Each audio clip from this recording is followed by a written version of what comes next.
The fragrance of white lilies drawing me deep while I wait and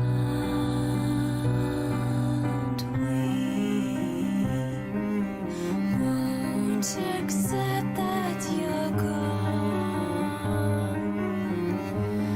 No meaning in moving on. Let me rest here beyond this pain. Sweet refuge, may I remain locked in time with you.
Alright.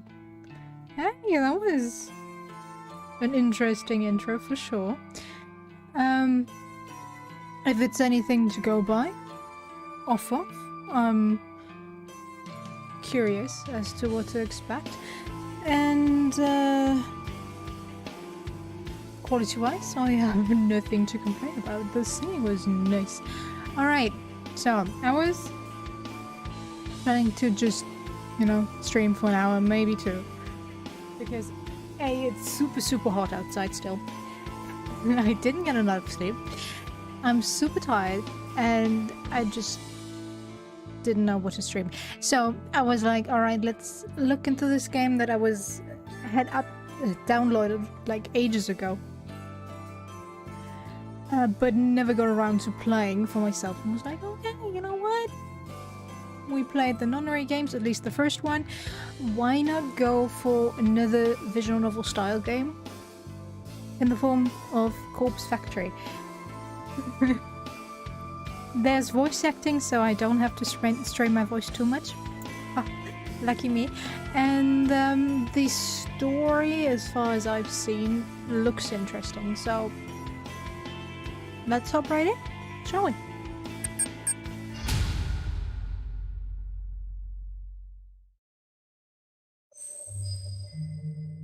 Prologue, eeeh Kitsuno.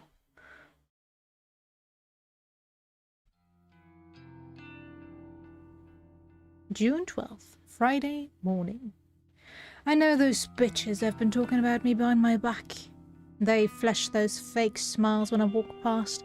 They wave half-heartedly and say things like, oh hi, Emmy, or you're the only one brave enough to pull off that look. They're all two-faced, lying assholes. I hate each and every one of them. Amano, Sachiko, Kurosawa. Just look at them. Everything about them is fake. Fake lips, fake nails, fake smiles, fake personalities. When I see fake nails, yeah. You know, this morning there was a girl in my on my train with me. She had such a beautiful nail color. Fake nails, yes, but such a beautiful color. I was about to just stop her and ask if I could take a picture of it because it was such a stunning color, but I didn't. And I had to catch a bus, so sad. But still, maybe I'll see her again. Look, I'll be the first to admit that I'm a fake bitch too, but even I know I'm not as bad as them. I'm not horrible to every person I meet, just the ones I don't like. Yeah, see. It's not fair that I have to work with them. I just wanted a part-time job, something breezy and casual. How was I supposed to know these delinquents would obsess over tormenting me? Amano is unbearable, but probably the least terrible of the three. She's a year younger than me and acts like she's some famous pop idol. But she's a dropout, just like me, working in this dead-end part-time job just so her parents don't kick her out of their house. She spends her evenings singing at underground bars and hanging out with shady talent agents who swear they can promote her and make her the next big pop star. She gets taken advantage of time and time again, but never seems to learn her lesson. I don't know if she's just stupid or if she really thinks she's on the right track to becoming famous. Setchko is the kind of straight-laced girl you see at every school, studying her ass off to earn her parents' approval.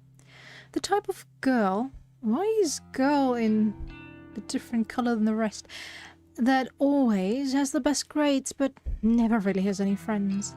She's the kind of girl that graduates, then the reality of the real work knocks her on her ass, and she realizes she actually has no clue what she's doing, just like the rest of us.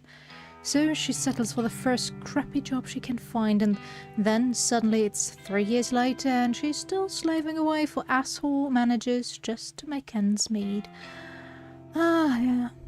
Instead of being humbled by her station in life, Setchko decides to take her anger out on everyone around her. I've seen her slap customers out of frustration. She slapped customers and she's still working there? Okay. Rumor has it that she strangled our boss on one occasion. Apparently she's too afraid to fire her now. I don't blame him. He used to. I'm afraid of her too.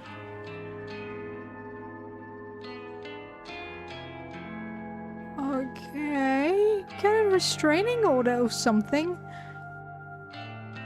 How can you let her keep working there? Even if you're afraid of her. And then there's Kurosawa. I could write an entire block on all the things I hate about her. She's pretty, but she's very aware of it. She seems to have a new sugar daddy every few weeks, some poor old fool that she strings along and milks dry. She must be nearing 30, but all her friends are still in senior high school. It's more than a little weird. She looks the same age as the rest of them, but yeah, well, art styles can trick you, I guess. They hang out around the train station, bullying homeless people and shoplifting from the convenience store. I'm pretty certain that she's done time once or twice. What is this group of people allowed to work in this store? If she has a criminal record... Okay, now, for a part-time job, you normally don't have to...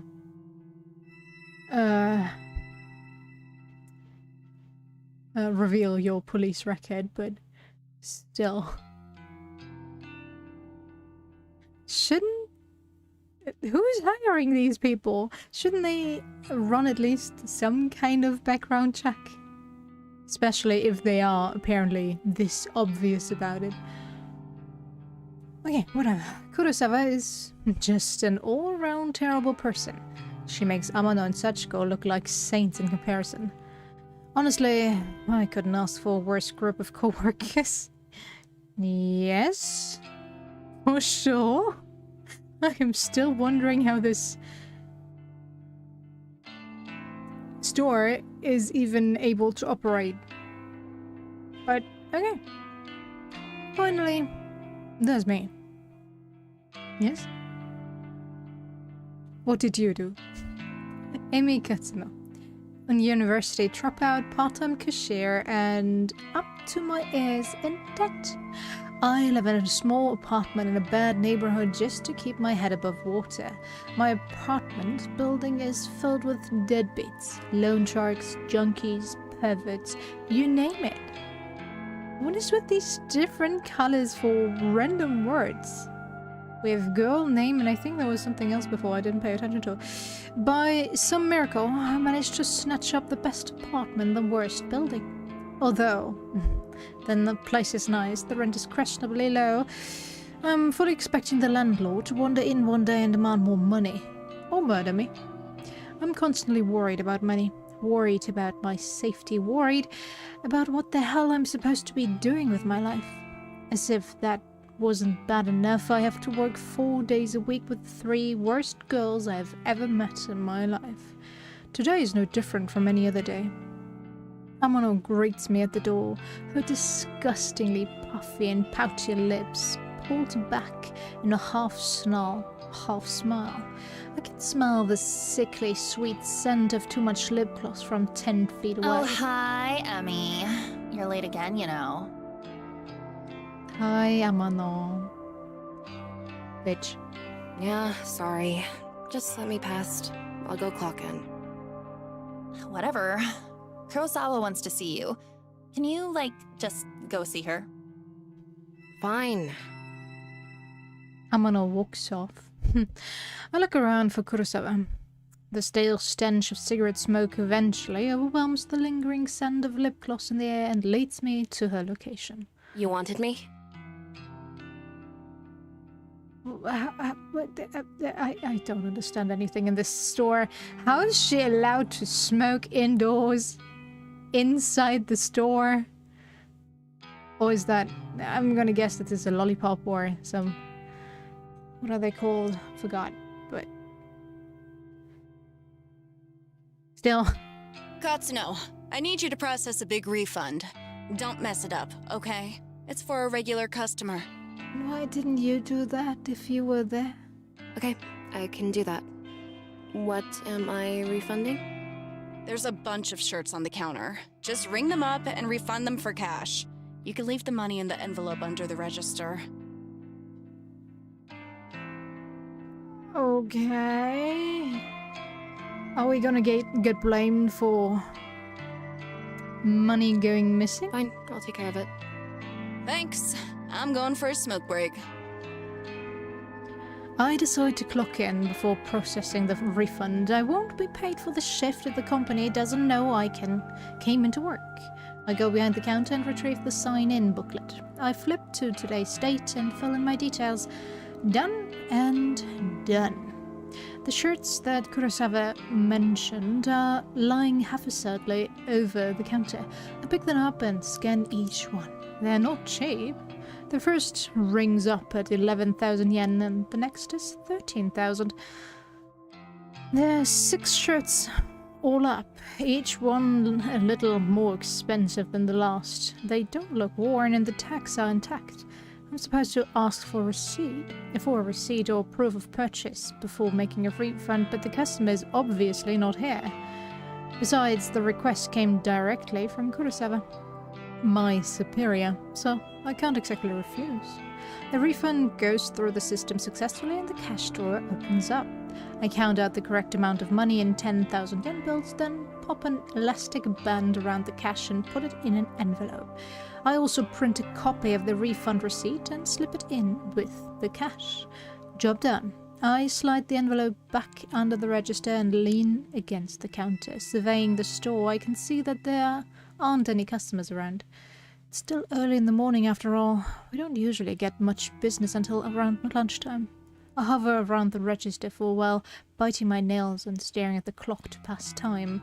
Kurosawa eventually returns from her smoke break. Half an hour must have passed by now. Who does she think she is? You finished that refund? Yeah, I did it just like you said. Okay. She rummages around underneath the cash register and pulls out the envelope stuffed with cash. Her fingers flick through it quickly, counting each note, and she nods as though satisfied. Good work, Katsuno. I'll pass this on to the customer next time they come in. So you're just gonna take the money, alright. No problem. Anyway, I'll take over the cash register for a while. You wanna go tidy up stock? Yeah, okay. I'm not too bothered if Kurosawa wants to take over my register duty. It's boring standing around. I'd much rather be doing something than nothing. Okay, I've never worked in a clothing store, but as far as I've seen, people that work the register also do the other stuff that comes up if nobody needs their help. So, I don't understand the setup, but I don't know, maybe they're different practices around the world. Who am I to know?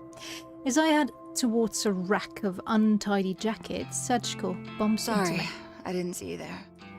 And if nothing is going on in the morning, why is everybody already here? Isn't it, I don't know, max of 2 people if there's nothing to do? Just to save money? And then if the huge storm of customers is in the afternoon, then maybe you'll get somebody else to come in.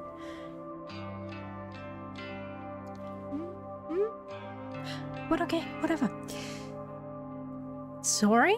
Did she actually just apologize to someone? Sachiko, the customer abuser.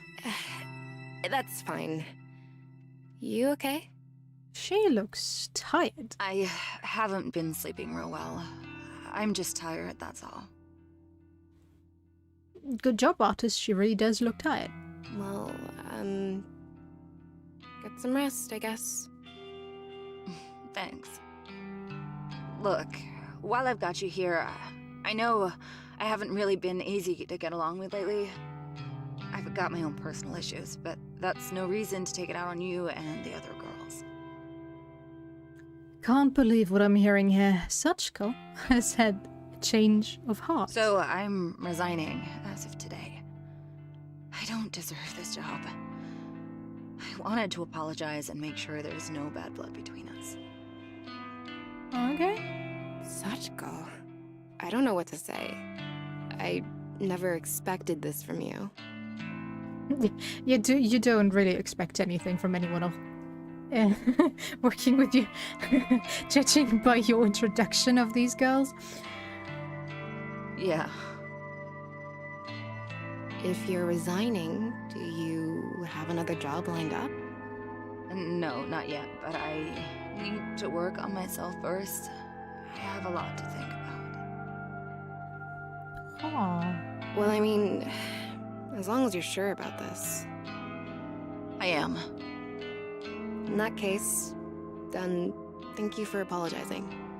I forgive you. I wouldn't have guessed, judging from her inner monologue, but good job, Emmy. Thank you, Emmy. Well, until next time then. Yeah. Until next time. Sachiko takes her leave. I'm still a bit taken aback by her sudden personality change. Did I misjudge her from the start? No, that can't be it. She has a history of abusing customers and co-workers. No way I imagined all that. Regardless, I'm actually kind of glad she's trying to get a grip on her life. I hope everything works out for her. If she's resigning today, then I suppose the only 2 terrible co-workers left are Amano and Kurosawa. I glance at Amano, who is standing by the door waiting to greet customers. She has a vacant expression on her face, like always. I then look towards the register, where Kurosawa should have been standing, but she's not there. Didn't she offer to take over register duties from me? Where the hell did she disappear to? I wander behind the counter. The register doesn't look like it has been touched. Out of curiosity, I slide my hand around under the register. And the cash-stuffed envelope is gone. No sign of it. The receipt from the refund is lying on the floor. I bend down and pick it up. It's a standard refund receipt stating the value of transaction. My name is signed at the bottom since I was the one who processed it. The refunded money is gone, and so is Kurosawa. Did she? No, she couldn't have. Surely she wouldn't have run off with the money. No one would be stupid enough to risk their job over that, would they? Ah, there's Katsuno. You should go ask her about it. Huh? Kurosawa is still here. She seemed to pop up from nowhere. Katsuno, a word, if you please. Yep, she is gonna get blamed for that. Idiot. Ah, Hirota, the manager of the store. He normally spends his time in the office out back, so it's kind of unusual to see him here. What could he want with me? Okay. Seriously? Normally, no matter where you work, if you have a cash register, there should be a security camera directed in that area so you can see what your workers are doing, and if somebody were to break in, then you can see what happened around there. So even if we are gonna get blamed for taking out money, it should be obvious, or it should be able to be seen on the CCTV footage that we put it in the envelope and somebody else took that envelope. So if we're gonna get blamed, I'm gonna blame the store for not providing enough security measures. Kurosawa was tending to the register when she noticed the system flagged a large refund as suspicious. Do you know anything about it? Well, yeah, I processed a big refund this morning. Is that so? Do you have the receipt? Here. I hand him the transaction receipt that is still between my fingers. He looks it over once, then twice, his eyebrows furrowing. This is quite a large refund. No wonder the system flagged it. Did you get approval from Kurosawa before processing this? Kurosawa was the one who asked me to process it, sir. I never even spoke to the customer that it was intended for. That's not true, Hirota. I don't know anything about this refund. Mm-hmm. Wait, what? Where is the refunded money now? Well, I put it in an envelope underneath the register, but... There's no money here, sir. She's lying to you. Interesting. No money to be found. And Katsuno, you're the one who signed off on the refund. That makes you responsible. Yeah, I did sign it, but... You're going to have to tell the truth, Katsuno. Did you take the money? Don't make me get the police involved. Wait, hang on. Do you think I stole it? Kurosawa asked me to process the refund and leave the cash in an envelope. Nonsense. That's simply irresponsible. It's not safe to leave cash out of the register. But I feel my stomach beginning to sink. What exactly is happening here? Confess at once, Katsuno. I didn't steal the damn money! If anyone stole it, it was that bitch Kurosawa! Enough! We're not going to stand here and argue about this like bickering school children. Sachiko!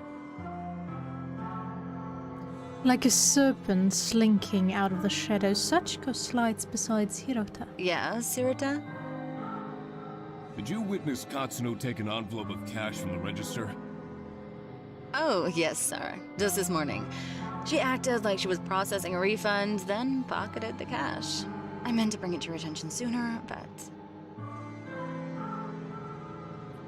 Oh yeah, I don't understand anything anymore. What is going on? Why is this happening? Why is everyone Okay, I guess the hate was mutual.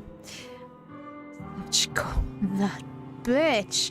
She hasn't changed at all. She just sold me out. I managed to catch a glimpse of Kurosawa smirking at Sachiko. They nod in unison and giggle. Huh. Are they in this together? Are they throwing me under the bus just so they can steal some cash? Can't believe it. I'm so freaking angry.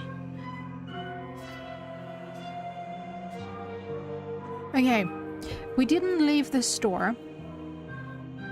So the money should still be on our person somewhere if we were actually stealing the money. So we could offer that we get checked.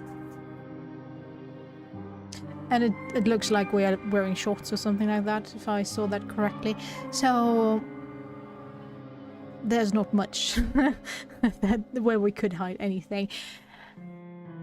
We could offer that our bag is checked, unless they put the envelope in our bag, then sure. Doesn't look good, but if not, then she can't blame us for having stolen quote-unquote money. There you have it. A witness to your crime. Kurosawa, if you would kindly call the police. Yes, sir. Wait just a minute! I scream louder than intended, but my blood is boiling and I can barely control myself. Steal any money. Why don't you check the security cameras, huh? You'll see that I'm innocent. Oh, you know those cameras haven't worked in months, right? I suppose nowadays they're mostly just for show. Of course, if Hirota really wants me to, I could go double check it just to be sure. Though, I think that would just be a waste of time. Thank you, but that won't be necessary, Kurosawa. Kurosawa's eyes narrow as she gazes at me wickedly. Amano, please show everybody what you found. You got it, boss. Didn't even realize Amano was part of this discussion. She's leering at me disgustingly and slapping an envelope against her open palm. Found this wad of cash in Katsuno's locker out back. I can feel the blood drain from my face. I haven't even been out the back today. Are they all in this against me? Did they plant evidence to get me in trouble? Lying! I haven't even had time to go out back today! I mean, what do you want me to say? You think the cash just appeared out of nowhere? It would seem all the evidence is against you, Katsuno. Since we located the money, I won't have you arrested. But you will not step foot in this store ever again. Do I make myself clear? You're fired, and I will make sure you never work in any of our stores again. I'm speechless. I can't even process my thoughts. The quiet giggling and snickering of Kurosawa, Sachiko, and Amano buzzes in my ears until my skull feels like it's going to burst. Hirota grabs my shoulder and tries to lead me outside, but I jerk away and stumble backwards. My back slams into the glass window at the front of the store. Thankfully, the glass doesn't shatter, but I can immediately feel a bruise forming. I push myself forward, regain my balance, and duck towards the sliding door. See you around, Emmy. Oh well, I guess not, hey? A blink tears out of my eyes as I dash through the store's front door. My anger and fear and anxiety get the better of me, and it's a good 5 or 10 minutes before I realize that I've been running aimlessly through the shopping mall. Did we even get our bag? I reach a hand to my eyes to wipe away the moisture and take a deep breath. I look around, trying to get my bearings. The escalators. At least I know where I am. I need to sit down and compose myself. If I don't calm down, I might be tempted to return to the store and start punching... oops.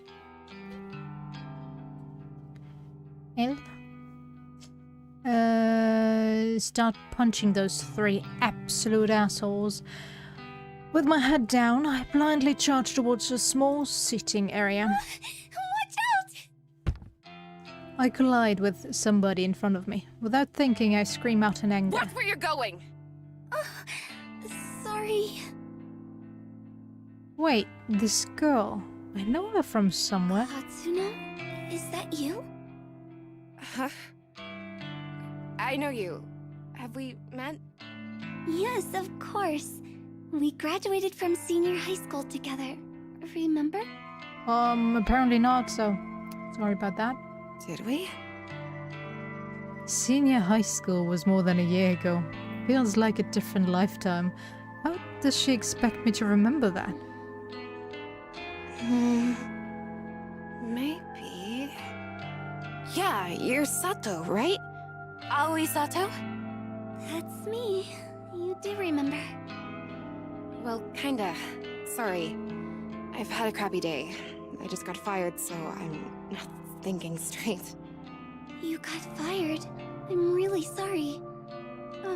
You bumped into me pretty hard. Are you hurt? I'm fine.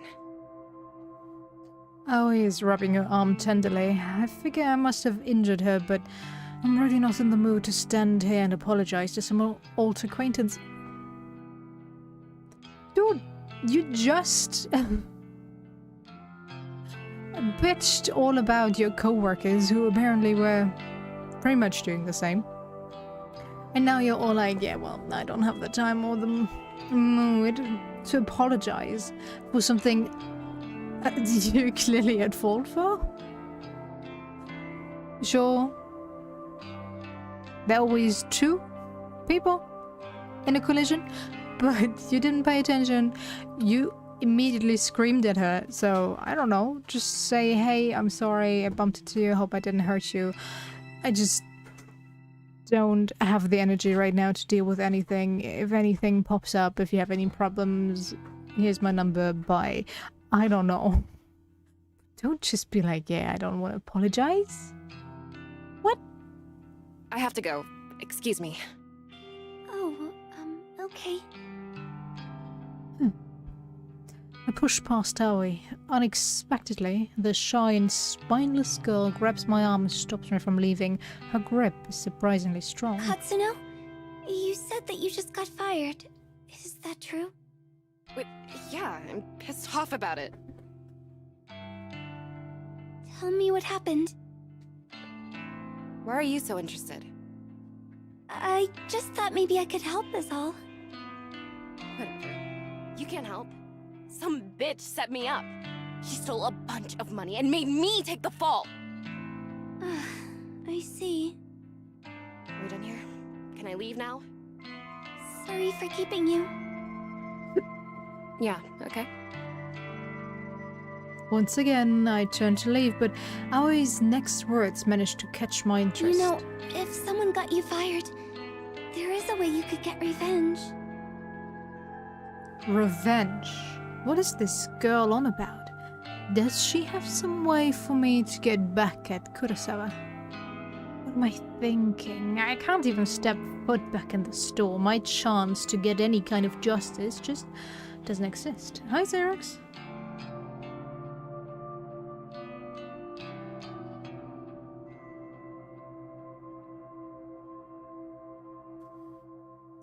Same, yeah, it is way too hot.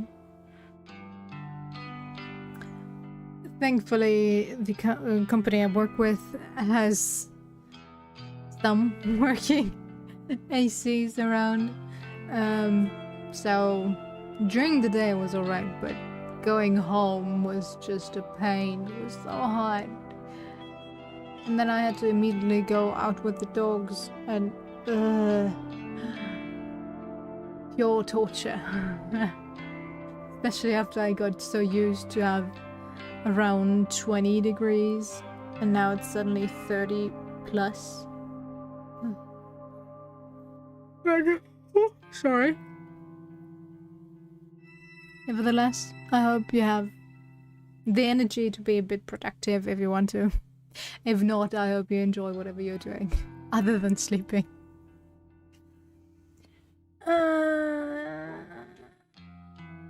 Revenge? What the hell are you talking about? Never mind. I shouldn't have said anything. hell no. You're not going cold on me now. Tell me what you meant. Oh, okay. But let's talk quietly. There may be a way for you to get back at whoever got you fired. Have you heard the rumors of Corpse Girl's website? Corpse Girl? Who is that? Sounds like some death metal band. You can still sleep after sleeping the whole day? Good for you. Aoi ignores my comment and continues on with his They speech. say that if you visit Corpse Girl's website, you can request a death. Request a death? What is this girl ranting about? Hang on, start over. I'm completely lost. Aoi frowns, a look of annoyance on her Say face. somebody wrongs you and you want to get revenge on them. Uh-huh. Go on. Rumors state that you can visit Corpse Girl's website and fill out a form in order to request a specific person's death. Uh-huh, and why would I want somebody death just because they wronged me? Yes. I totally understand being angry about being labeled a thief and getting fired from your job, but I still wouldn't want the person dead just because of that. But okay, I guess. This Corpse Girl. Is she, like, a hitman or something? No one knows the truth. All I know is that her victims always receive a photo of their own corpse before they die. How is that possible? I don't know. I've been wanting to use the website for some time. There's somebody that I'd be happier without. But I'm not brave enough to go through with it. Still, I want to know if the rumors are true. If you use the website, you could tell me if it works or not. Alright. I see, so you're using me as a guinea pig to check out if it works out. A good call, I would say. Since the person ordering ahead is as guilty as the one doing the hit, so good call. This whole thing sounds sketchy. Risky. Are the police gonna come get me if I go on this website? I've got no idea. Well, thanks, I guess. But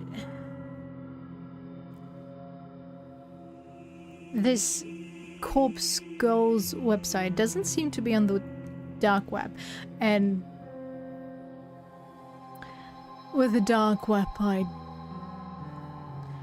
do kind of mean those sketchy websites that you only can access through torrent server, where you need the website link to actually access it. Any of them. But it seems to be on the general web, which makes it even stranger.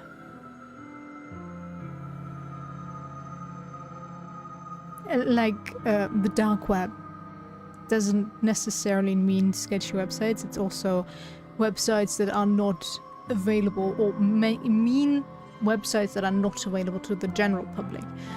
Like Google is available to the general public, but if you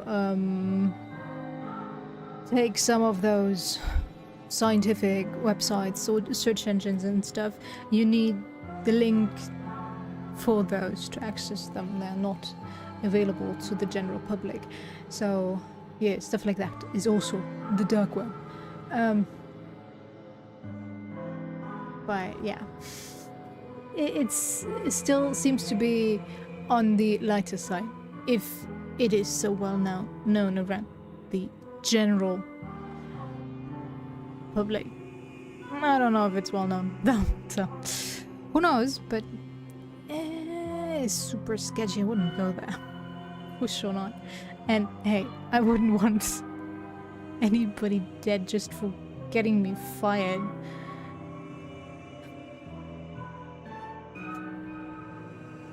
Oh, it doesn't make a further attempt to stop me when I turn on my heel and walk away.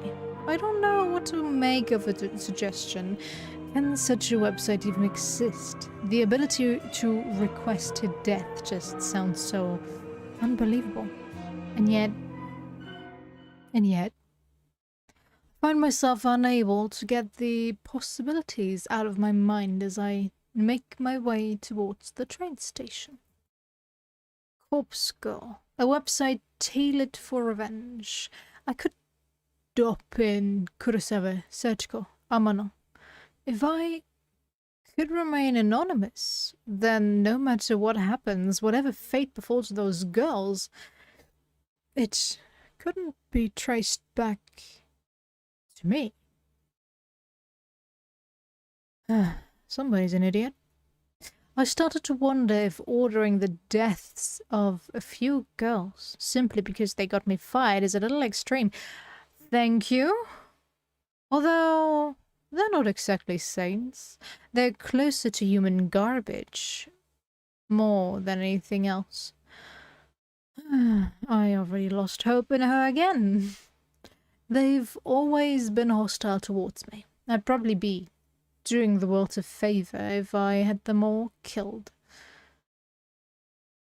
And this is where you lost me. Girl, seriously. I hope you grow as a character or you die early. I don't know if you're the main character, so we'll have to see. But so far, I'm so not on board with this protagonist. And yes, I know, they don't have to be all goody two-shoes and super nice. I don't like those types either, but this just doesn't seem very realistic as a person. Although she wasn't presented as a nice person, so having the thoughts alright, but she seems to be ready to kill them or have them killed, I guess. Which is super weird to me. I don't know. If they screwed me over without a second thought, who knows what they might do to the next unsuspecting victim. Yeah, killing all three of them is the right thing to do. Removing them from the planet will prevent them from hurting anyone else. My heart begins to race. The trip back to my apartment is boring. The train carriage is nearly empty, save for a few junior high school boys and a couple of women in business attire. So everything female gets violet as a color, okay. I have a few seats all to myself, so I sprawl out and check my phone for messages. That reminds me. I don't know if you used public transport. In Germany we don't have these. We have some side seating arrangements, but normally you have more like a very small area where you can walk around and stand in, and to the left and to the right there are either 2 seats or 4 seats grouped together.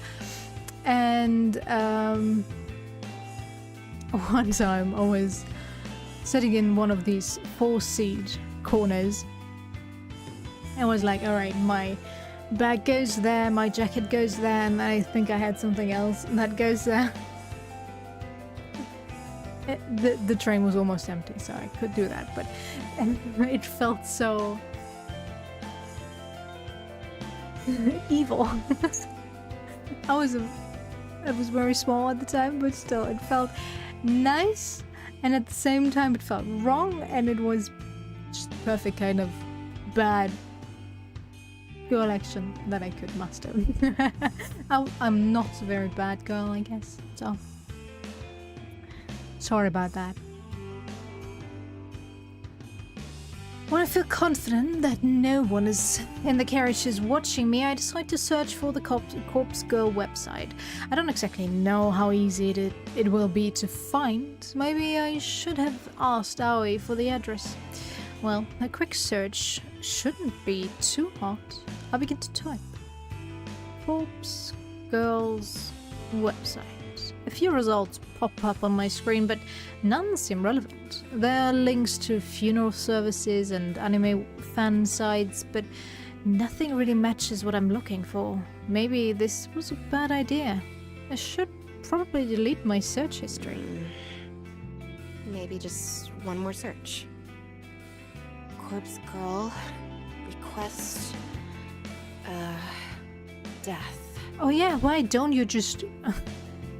you know, tell everybody on the train that you're currently trying to get a hit on your former co-workers because they got you fired. Just announce it to the world. My phone seems to lag for a few seconds as the search is submitted. Then, a fresh list of links appears. The top result catches my eye immediately. Corpse Girl, revenge at your fingertips. This must be it. I click the link and the website loads immediately.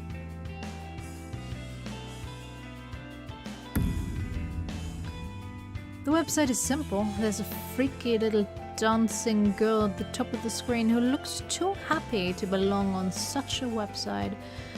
Corpse Girl's website, revenge at your fingertips, requested death.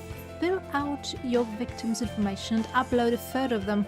Your victim will receive a photo of their own corpse shortly before they die. Watch out. Don't be an idiot and enter your own name, I'm gonna guess. The whole site is really basic. A small blurb of text offers Request a instructions. death. Fill out your victim's information and upload a photo of them.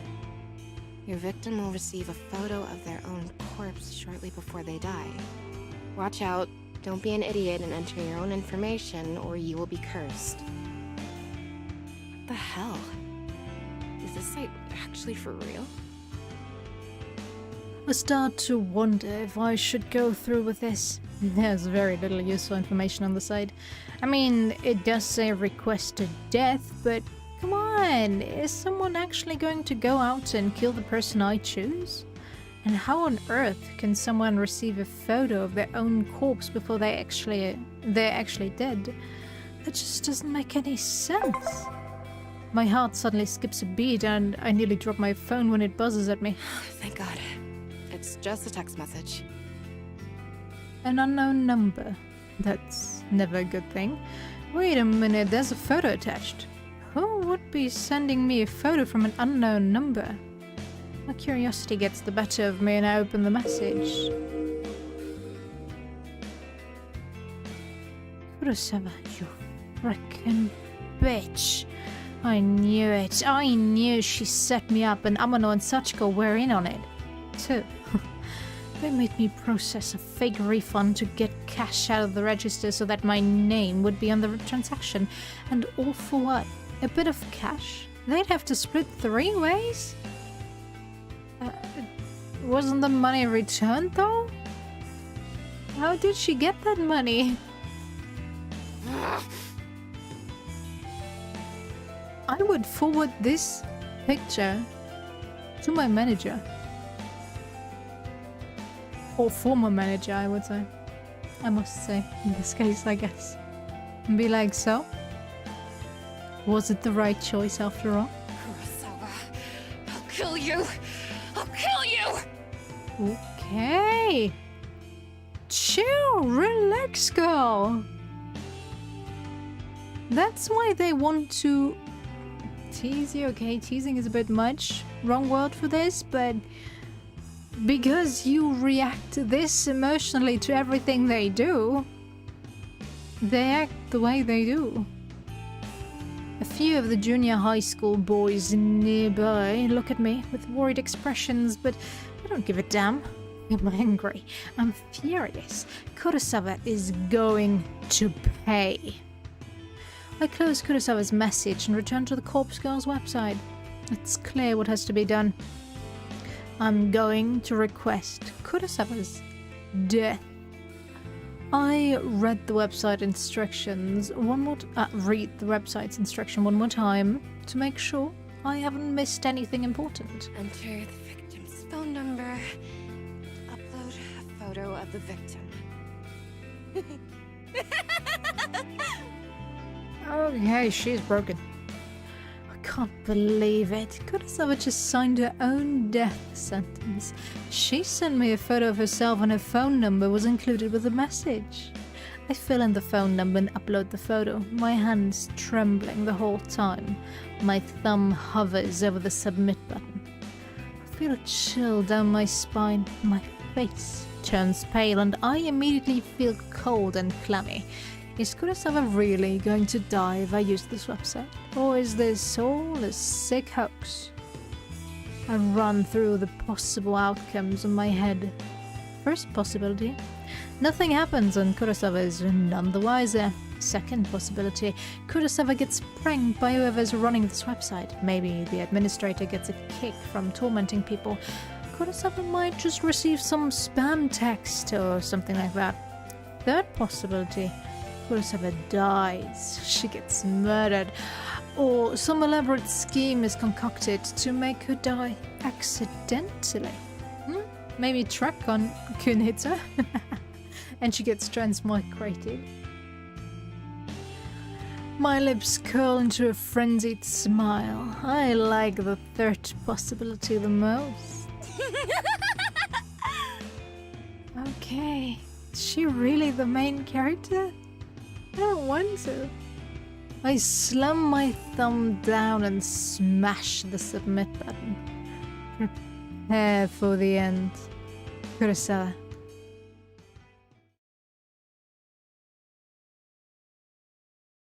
Please tell me she's not.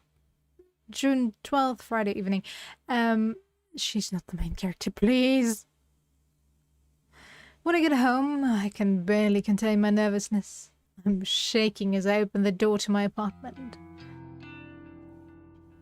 By the time I walk through the door, the sun has just started to set behind the backdrop of the city.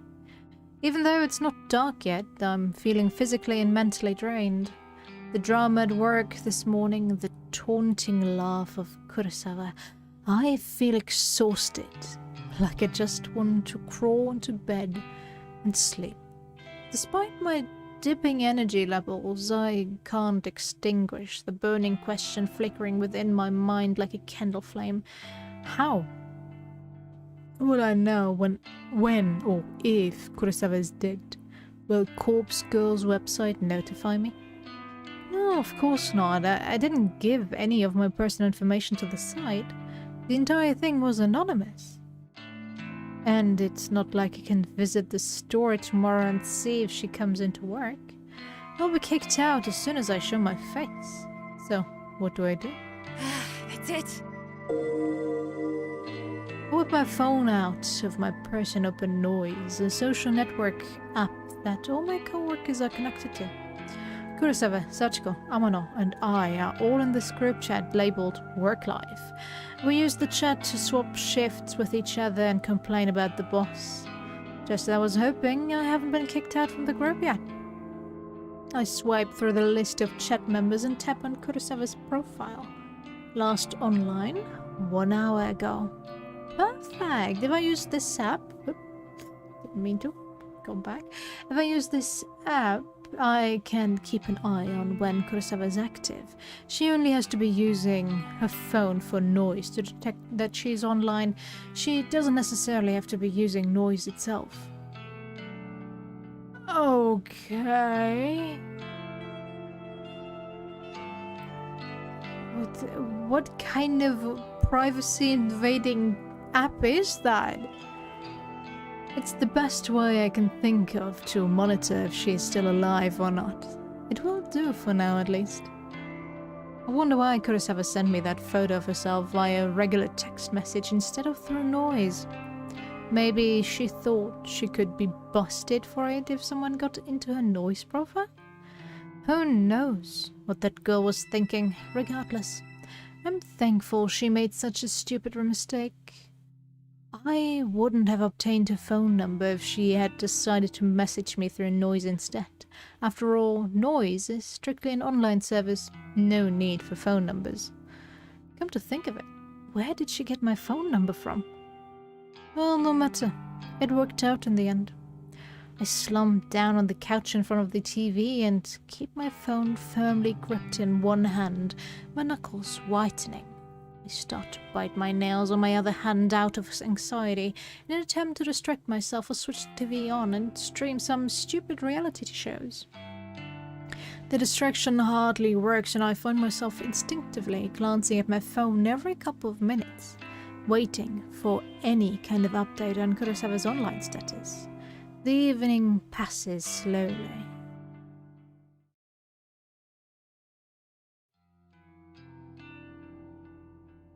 June 13th, Saturday morning. Sunlight streams through the open curtains and I startle.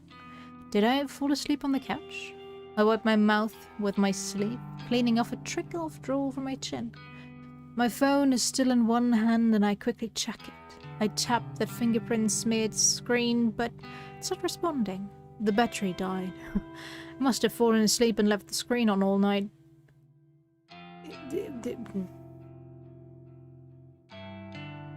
Doesn't it go into power saving mode normally? Or, well, turn off the screen normally? I don't know. Sure, there are probably settings to have the screen always on, but who sets their phone to that? I race towards my charger and plug it in, anxiously waiting for just enough energy to turn the phone screen back on. After what seems like an eternity, the phone comes to life. I catch a glimpse of the clock as I swipe the lock screen away. 6:34 a.m.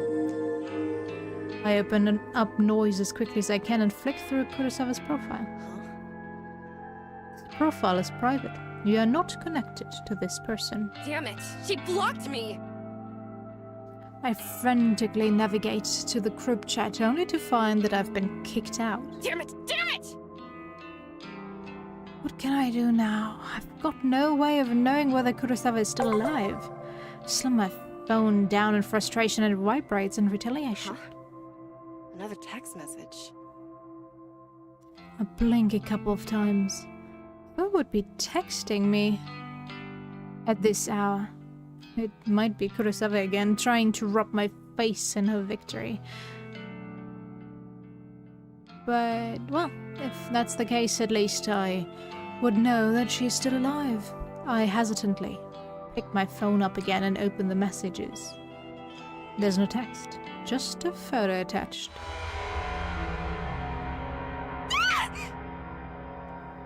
What the hell is this? So in an hour, I nearly dropped my phone in terror. Photo of a dead body, twisted, crumbled like it has fallen from a great height. A splatter of blood is flecked across the grass.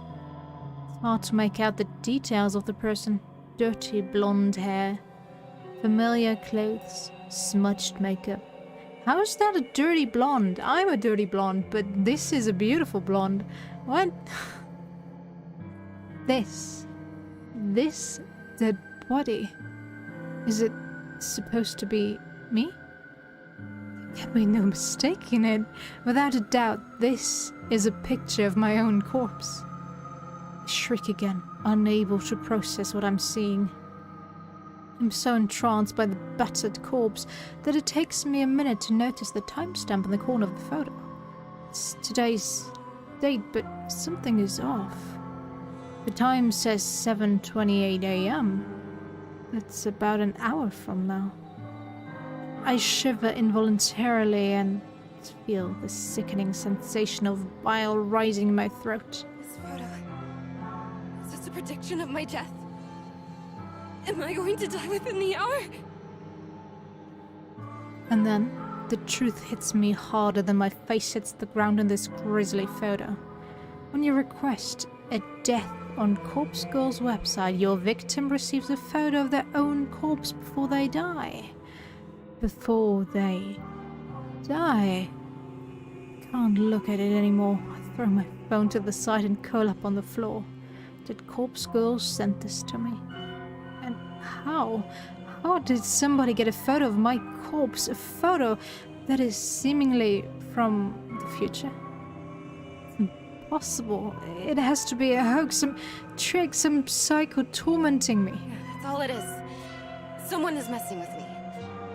Probably Kurosawa. I get up off the floor and stumble around. I'm kind of lightheaded and unbalanced. My stomach feels queasy, ready to launch its contents through my throat at any second. I blindly reach around for my phone and finally grasp it with near-frozen fingers. The phone number that sent the photo. It's an unknown number, but the digits don't match the number that Kurosawa texted me from yesterday. So it's unlikely this came from her. Bizarrely, the phone number is kind of weird. There are more digits than should be possible. I try to count them, but stumble a few times in confusion.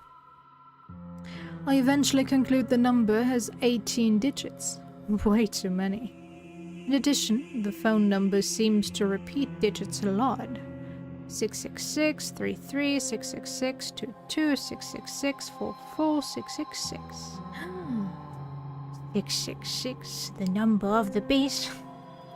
Wildland Fires. Bound to be released, I think. It seems too strange to be real. Is it possible to fake a phone number? Yeah, it is. Pretty much everything is possible, to be honest. Something interesting catches my attention. Even though the caller ID doesn't recognize the number, it has data on the origin of the number. Tokyo, Japan, my very own city. Perhaps the sender of the photo can mask their number but can't hide their location. This gives me an idea and I decide to get to the bottom of the situation despite my head throbbing and my stomach pleading to be emptied. I punch the phone number into a search engine along with the keyword Tokyo. One result. The link points to a popular discussion board, Noise Channel. It's an anonymous board where users can talk about almost anything. And, no big surprise, it's owned and operated by the very same company behind the Noise app I use on my phone. Tap the link and get taken to a discussion topic from less than a week ago. Quickly read through it. Topic: strange photo from unknown number. Hey, so today I got a strange gore photo from a number I don't have in my contacts. Not sure what the deal is. It was gross though. Wondering if any hackers can trace the number or something. It's 666 33 666 22 666 44 666. Seems like Tokyo area. I'm in Osaka. Okay, thanks in advance. Topic has only one reply. One reply. Very strange photo from unknown number. You got this too? Was the gore photo a picture of yourself? I'm worried. I received a similar pic from the same number. Thinking about contacting the police, not sure if I'm overreacting. And that's it. The end of the discussion. Neither poster followed up on the conversation. That's all? That didn't give me anything to go on, except now I know that at least 2 other people have received bloody photos of themselves. I wonder if those photos were as extreme as the one I received. What happened to those 2 posters? Why didn't they continue the discussion? I feel myself beginning to sweat. My body is going from cold to hot and back again several times a minute. It feels like I have a fever, but I know it's just stress tearing me up. I check the time. 6:59 a.m. About half an hour until the time printed on the photo. Take a deep breath and the doorbell buzzes. Freeze in place, unsure whether I should answer the door. In this sketchy apartment building, it's a risk to answer the door on any given day before even taking into consideration that some psycho just sent me a photo of my own corpse. I tiptoe towards the door in stiff legs and gaze through the peephole. There's no one there. breathe a sigh of relief. Maybe I'm just on edge and the doorbell echoed from someone else's apartment. Besides, I don't know of anyone who would visit me unannounced. Especially this early in the morning. Slump on the floor, my back sliding down the doors, I come to rest on the carpet, my legs splayed out haphazardly in front of me. I've had enough fear for one day. I have to just believe this whole thing is a hoax. It's probably karma for trying to get revenge on Kurosawa. Yeah, that's it. Karma. The doorbell rings yet again and I scream in shock, my head slamming back against the door I was resting against. I jump to my feet and ignore the people, this time simply swinging the door wide open. A gust of chilly morning air sweeps into my apartment and I shut my eyes tightly against the sudden cold. My messy hair tangles in the wind and obscures my vision when I open my eyes. Quickly, I sweep the hair out of my face and look around. There's no one here except a body bag?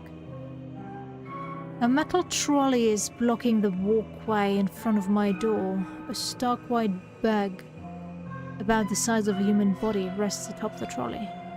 My heart begins to race as I immediately recognize what this is.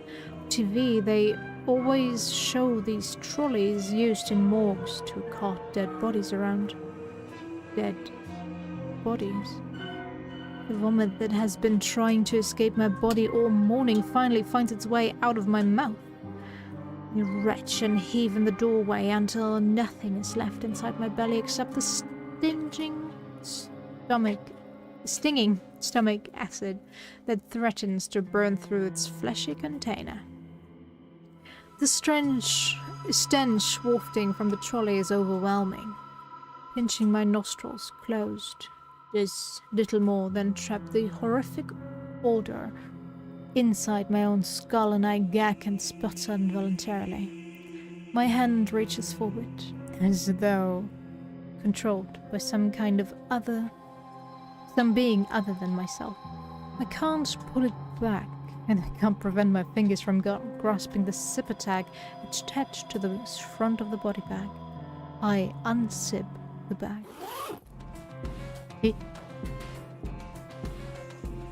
Getting stranger. And there I am, a wretched corpse exposed to the day's first rays of sunlight. I stand here in the doorway as I lay there atop the trolley, simultaneously alive and dead, but more dead than alive in both bodies. The bruising on my face is horrific, and I reach a stiff finger to my own lips. My living lips, tracing the outline of the bruise I see before me. There's no pain where the bruise should be, and I breathe a sigh of relief. Why would there be any pain if I'm already dead? To feel pain would be absurd, and then I really have to start worrying. I wonder how I died. Did I fall from a great height? Did somebody hit me with a car, or did I collapse from some internal reason? Perhaps from organ failure or some undiagnosed sickness? Then you shouldn't be so battered, but sure, whatever. Maybe I didn't die and the corpse in front of me is alive, living and breathing just as I do, while standing in front of myself. Maybe this is all a prank I've pulled on myself, dying just as a joke, but never really dying. Always living until the point I actually die and it's no longer a prank. Okay. I don't follow, but okay. My head is splitting. I can't think straight. All the thoughts in my mind are jumbled. The meanings behind unspoken words disappearing from foggy clouds inside my shuttered skull. To clear my head, I step around my corpse and stand by the walkway's railing. I'm on the 4th floor of the apartment building. There are 2 floors above me. So I could go higher if I wish, but I'm pretty sure a leap from here will be enough to render my living body identical to that of the corpse on the trolley. At this point in time, there exist 2 versions of Emi Katsuno. One is living and is me. and the other is dead, but is also me. I can choose now to be alive or dead, or be dead and dead, but I cannot choose to be alive and alive. Though even if I choose to be alive and dead, I'll still only be half alive. But choosing dead and dead is nice and clean, absolute, an undisputably solid state of existence. I do not follow her logic. You know what I was thinking as soon as I saw this corpse? Okay, so if they send me a corpse, a picture of myself lying dead on the floor, plus a corpse, why can't I just use that corpse to stage the photo and be done with it? I could also just call the authorities and be like, yo, do you see this? Is this real? Am I sane? Because right now, I doubt it very much. And I know, yes, she's in a state of panic, but this alive and dead, alive, alive, dead, dead thing,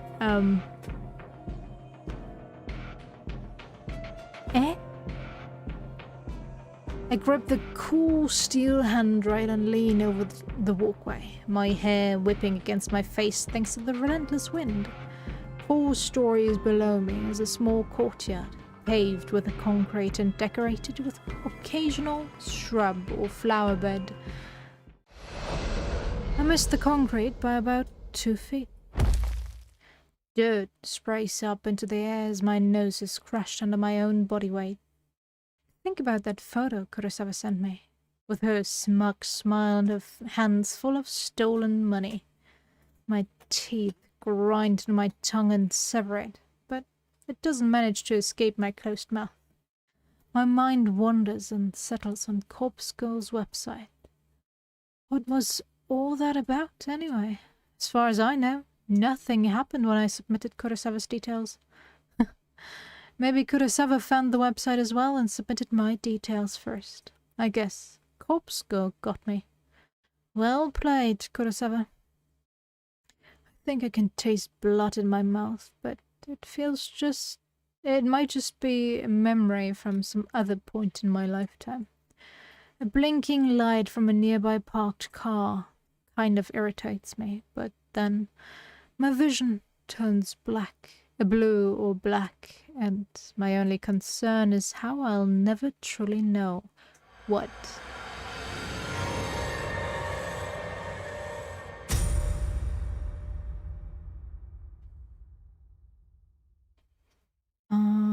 Well, I'm happy that she's not our main character.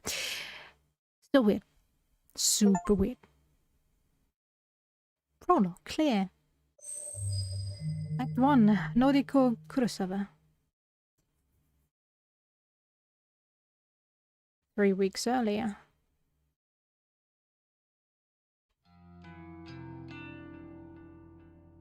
May 25th, Monday morning. I've always liked the shape of my eyes. I can be critical about other parts of my body, but I'll never complain about my eyes. With or without makeup, I think they look great. Mother used to tell me I inherited her eyes and my big sister inherited father's eyes. To be honest, I don't see any of father's features in myself or my sister, but I do agree that my eyes are exactly replicas of mother's. Jeez. Mother doesn't see too well anymore. That might be something I have to also worry about in the future, but for now, my eyes are perfect and I couldn't be happier with them. I wear eyeshadow and eyeliner to bring out my best features. Some people tell me I use too much makeup, that I tend to overdo it and make myself look intimidating. Well, I don't really care. I most like the way I look, mostly like. And honestly, how many people can claim the same? Today's morning ritual is the same as any other workday. I'm a slave to the wage, and I'm not proud of it. Call me a corporate sellout, but I can't survive without money. My alarm goes off at 6 AM, the shower's running by 6:05, and I'm dry and dressed by 6:15. I skip breakfast because I'm watching my figure, and I spend until 6:30 working on my makeup. I'm out of my cramped shoebox apartment by 6:45 a.m. Sometimes I catch my neighbor returning home from his overnight shift, and if so, I exchange simple pleasantries with him and continue on my way. Today, there's no sign of my neighbor, so I don't slow down as I descend the stairs and exit the building. Hitting the convenience store for a can of coffee saps another few minutes from each day. Prefer sweet milk coffees, but every now and then I'm in the mood for a rich black coffee. Regardless, I never start the day without it. I don't always need the energy boost, but it helps to stop my stomach growling. Then just eat breakfast, girl. Oh well, it's a milk coffee kind of day, so I pay for my favorite brand and get out of the store in no time. The canned coffee dives into my handbag as I continue my way. The train station is always busy in the morning, and it's usually a struggle to navigate my way to the correct platform in time for the 7:12 a.m. train. Today is no different. However, I always make it in time because my routine has been perfected over the last few months. I board the train bound for Shinjuku. A cursory glance reveals there are no empty seats, so push through the throng of bodies and stand against the carriage walls. The train looks perfectly empty to me, but okay. Whenever there are seats available, I like to sit and read, but it's much more common to have to stand and stare at my phone screen like almost everyone else. When I do read, I read the classics: Stoker, Lovecraft, Poe, horror. Western horror, that is my favorite genre. And of course, faithful translations into Japanese are as good as it gets. My English isn't nearly strong enough to read these novels in their original language. Yeah. Not for the English language, but the Japanese one. You know, I started learning Japanese honestly because I wanted to read the web novel version, which is free, of Ascents of a Bookworm. And I kinda am doing that, but I'm still using DeepL for the translation. And currently I'm too lazy to set that all up, so I'm just waiting for the J Novel Club releases. But maybe at some point in time I will read them and see the difference of the original manuscript compared to the light novel that's been released in English. Especially when it comes to the translation and pronunciation of the gods' names, which are supposed to be German, but let's not talk about that. And of course, faithful translations into Japanese. If I'm stuck staring at my phone screen, I like to stalk people online. Acquaintances or the few friends I have lead such boring lives. They post about the most mundane topics all day, every day, acting like they'll shrivel up and die unless they get the attention they seek. I find their dull, tedious lives simply fascinating. From behind the safety of a glass veil, I can fulfill my voyeuristic fetishes and consume as much pointless information as I desire. Knowing every mundane tidbit of people's daily lives turns me on. Okay. This morning is the same as any other. I stare down at the phone held in my frail hand. My fingers move of their own accord, scrolling and tapping against the backlit display, pausing, pondering, pouncing on any post or picture that my pupils haven't yet consumed.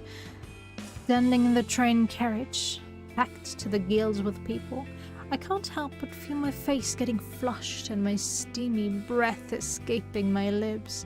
I digest post after post, photo after photo, memorizing the comings and goings of every single person on my noise activity feed. I catch my breathing getting heavier, my gasp becoming short and sharp. Okay. They went to the dentist yesterday for a root canal. Mizuno shared some photos from her international vacation. Kawahara objects to owning pets and thinks all animals should be free.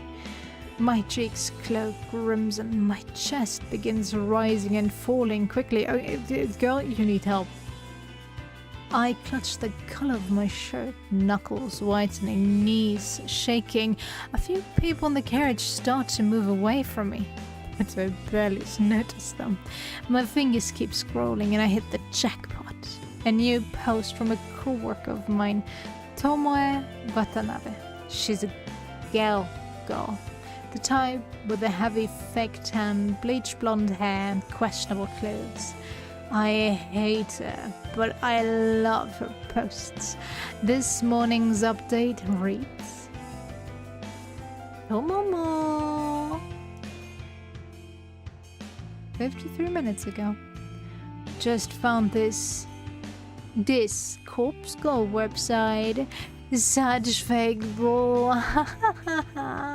Waiting to meet a bitch to try it on. Tome must discovered Corpse Girl's website, huh? I feel a slight squeal trying to escape from my throat as my legs threaten to buckle underneath me. I can't take the excitement anymore and I have to force my phone from my hands and bury it at the bottom of my handbag. Deep breaths, Noriko. Deep breaths. I need to calm down and control myself. Composure is key. I close my eyes and let a cool breath of air whistle through my slightly parted lips. Since when is any air that leaves your body cold or cool? Unless you've just consumed some form of ice or ice cream. Feeling a little calmer and no longer ready to explode, I analyze the information I just read. Tomoe wants to try out Corpse Girl's website. That's good. That's very, very good. Rumor has it that you can visit the website and request the death of somebody you know. How and if the victim dies isn't known to the public. Because of that, some people are pretty quick to dismiss the site as a hoax.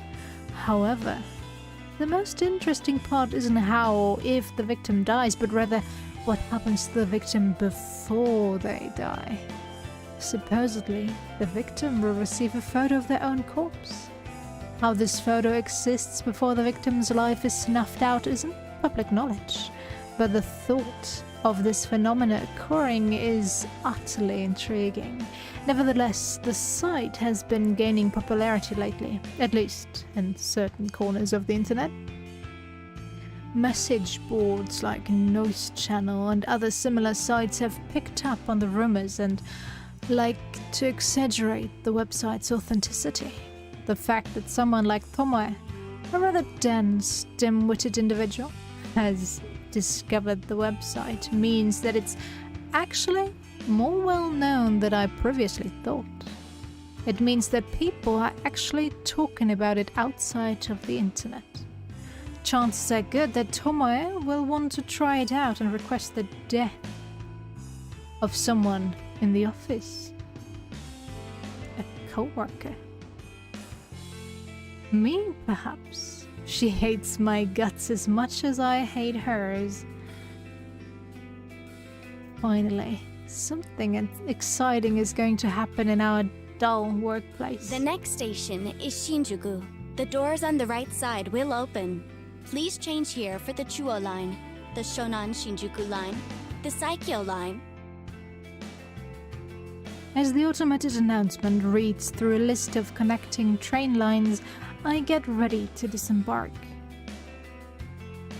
The train pulls to a stop and I contort my body around the other passengers in an attempt to exit the train. Finally, free of the tangled mess of flesh, I hasten my pace and navigate through the labyrinthine station. I take the exit closer to my office and settle into a slower walk. I'm on time, and I never decide to reach the office any earlier than needed.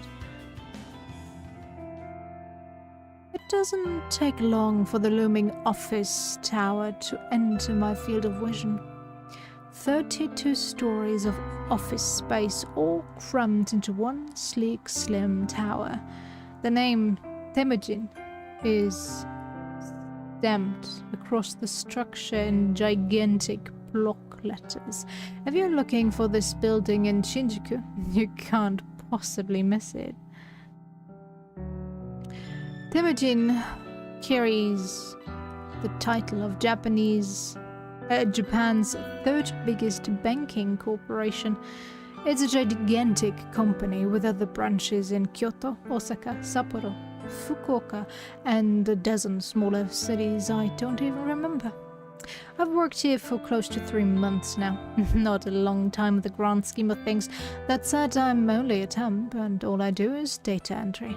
I work on the 14th floor along with about 60 other junior employees, including Galway,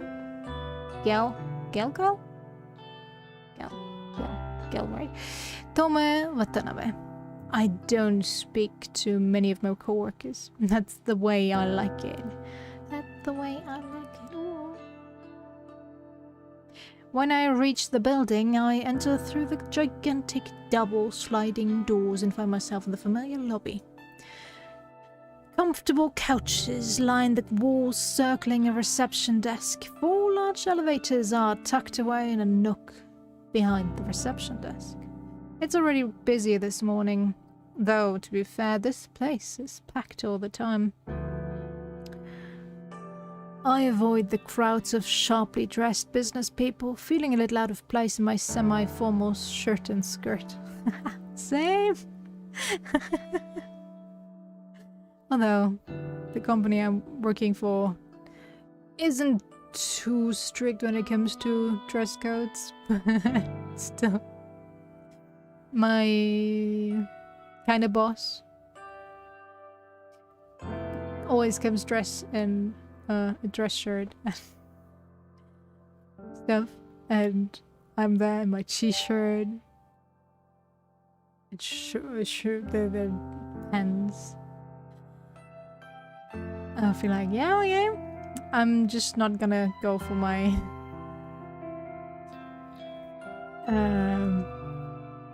t-shirts with print-ons, which are most of my t-shirts, so I have to figure out a way to dress in a way that seems at least decent, I guess. Although nobody really sees me in those, so it doesn't really matter, but I still try. Ducking into a newly opened elevator, I tap my employee ID card to a backlit panel and press the button for my floor. The door closes and the elevator begins its smooth ascent. I'm surprised to find that I'm the only one traveling up.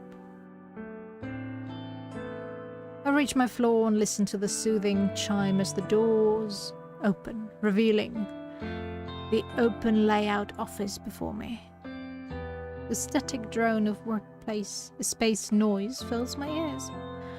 Conversation, ringing phones, fingers tapping against keyboards, photocopiers, even the steady, low hum of the air conditioner contributes to the overall din. I make my way to my desk, stationed in the middle of the floor and surrounded by a dozen other identical desks.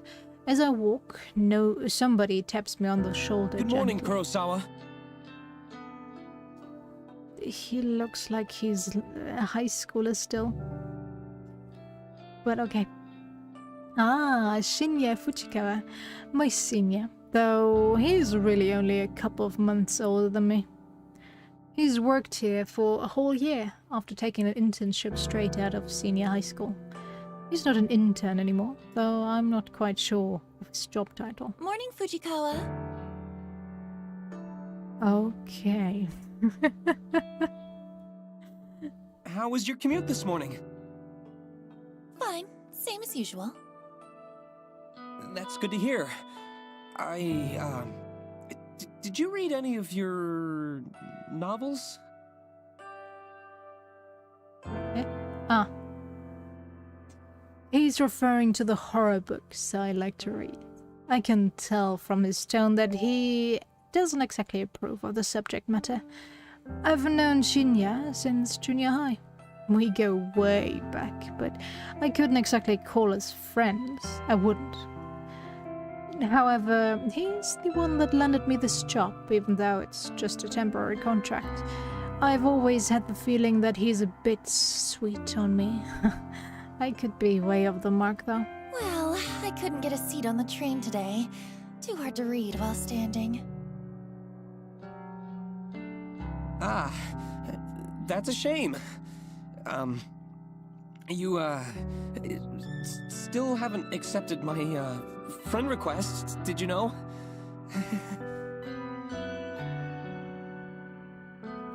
I have to fight the urge to roll my eyes. He's a nice guy, but we were connected on Noise once before and I had to delete him. Why? He's super obsessed with his father's detective work and all he ever posts about is his assumptions and theories on petty crime cases. So can't you just block his feed or something? Normally I'd find anyone on my friend list fascinating, but here's the thing.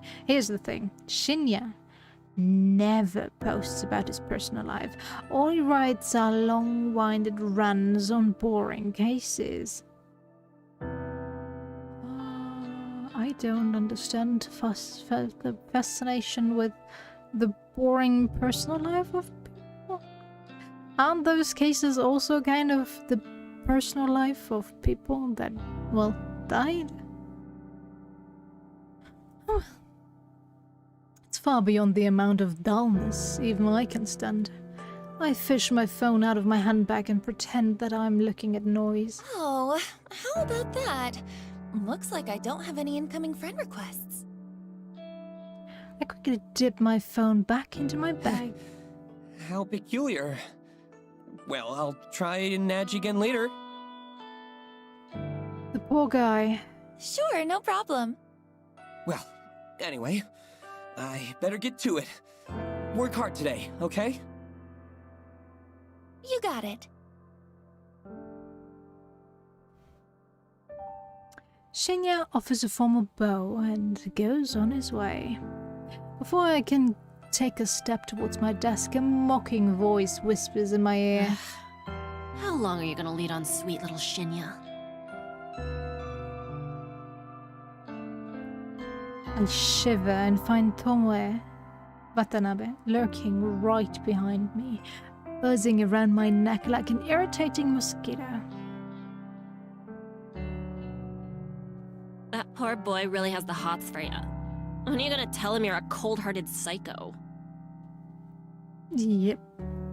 Listen, I'm not leading him on, and I'm no psycho.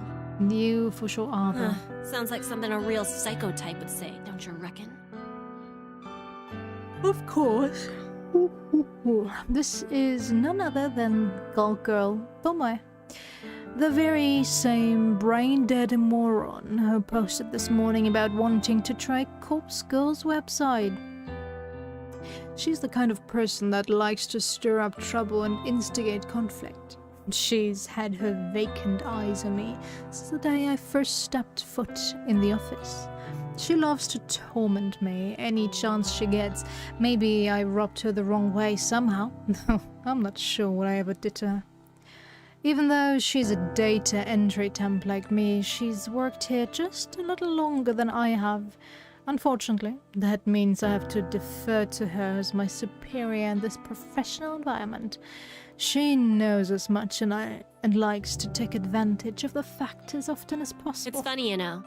You don't look like the type of skank to lead on a goody-goody like Shinya. I told you, I'm not leading him on.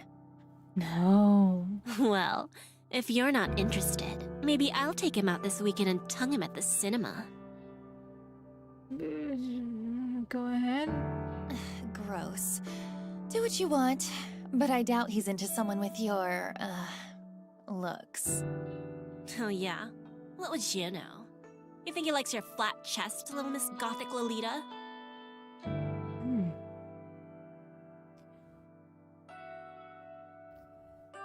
This is based on first impressions, but he seems to be like the nice guy, close to being an incel type person, so... Not yet as far gone, but if... What was our name again? Forgot. Were to reject him, he would probably completely turn. So, might be better that she leads him on for a tiny bit longer. And if Tomoe were to try to how shall I say, woo him? I think he would be disgusting for completely strange reasons, but well, I could be wrong. Maybe he's a super nice guy and he's just misunderstood. I don't know, but he definitely comes on strong. He's definitely, as I said, not as far gone as the incel types, but he's close. I know I should shrug off comments such as this, and I normally would, but backing down from Tomoe isn't something I can do easily. I'll give you a tip. Guys like Shinya are smart, clever. If you want to impress him, don't let him know your head is as full of air as your inflatable breasts. Why is none of the main characters, people that are gonna die, I guess, likable? Well, okay, there has to be a reason why they're killed, I guess, so. But it is kinda hard to get through this game with these unlikable characters. A flash of crimson lights up Tomoe's face and she looks ready to lash out at me. A group of co-workers, juniors like us, look over to us in concern. Tomoe takes a step back from me, but not before signaling a rude gesture with the fingers. We ain't done here, Noriko. Watch your back. So I guess she found her victim. I'm trembling. Tomoe walks away and I breathe a sigh of relief. If it wasn't for having to deal with her, I wouldn't dread coming to work every day. Anyway, I wonder when she is planning to test out Corpse Girl's website. Will she try it on me, since we just fought? Not really sure if I should be excited or scared. Either way, it will definitely be fun to find out what happens if she does try the website. Finally reach my desk and take a note of the time. I was supposed to start working 5 minutes ago, so I quickly log into my computer and check today's task list. It's all standard stuff today. I need to transfer a few tables of numbers from a spreadsheet into our company's online database. When I'm done, I have to run it by a few other people and then commit the changes to the server. The work is dull and repetitive, but my salary isn't bad. On the contrary.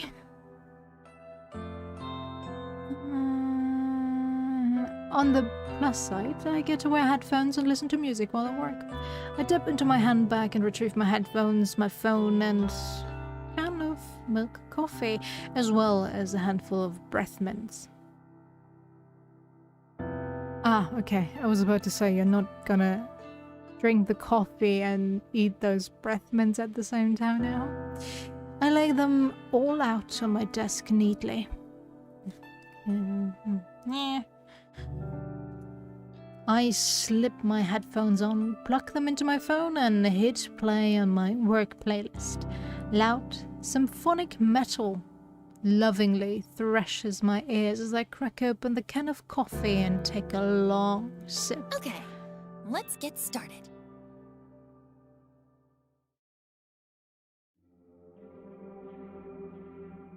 I return home to my quiet, cramped apartment after work. The place is eerily silent, a stark contrast to the bustling office where I spent my days. Throwing my hand back onto the tiny coffee table, I pick up my laptop and sit on the couch. I lie back and get comfortable, letting the laptop rest on my stomach as it boots up. The welcome screen loads up, so I click a couple of times, open my web browser, and then head to a very specific website saved to my favorites. Corpse Girl's website.